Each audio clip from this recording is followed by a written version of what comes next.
daw. Diba?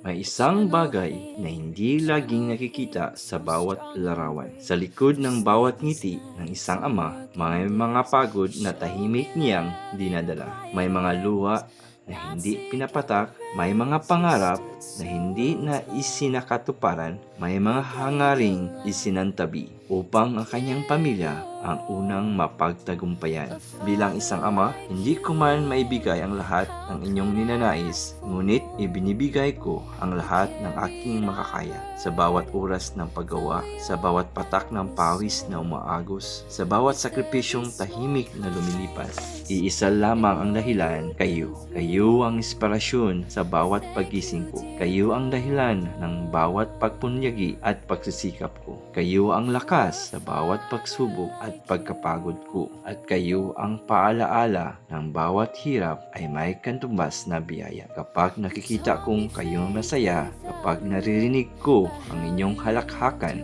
at kapag nakikita kong lumalaki kayong may mabuting puso at pangarap, pakiramdam ko lahat ng pagod ay nagkaroon ng saysay, lahat ng luha ay nagkaroon ng kulay, at lahat ng sakripisyo ay naging tagumpay. Hindi man ako perpektong ama, nagkakamali rin ako, nadadapa rin ako, nasasaktan din ako.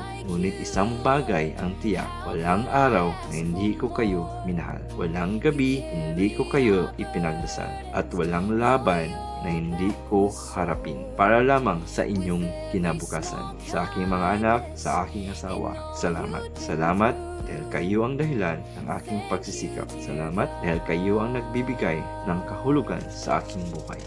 At sa aking pamilya, kayo ang pinakamagalang biyayang pinagkaloob ng Diyos. Sa mundong puno ng pagbabago, may isang bagay na mananatiling hindi magbabago, ang pagmamahal ko. Tahimik man, hindi man laging naipapahayag ko, hindi man laging naririnig nyo, ngunit totoo. Malalim, wagas, at walang hanggan ang pag-ibig ko. At kung may isang titulong ipagpapalit ko sa lahat ng tagumpay sa mundong ito, iyon ay ang marinig ang simpleng mga salitang ito, I love you, Daddy. Dahil sa tatlong salitang iyon, natatagpuan ko ang pinakamalaking tagumpay ng aking buhay.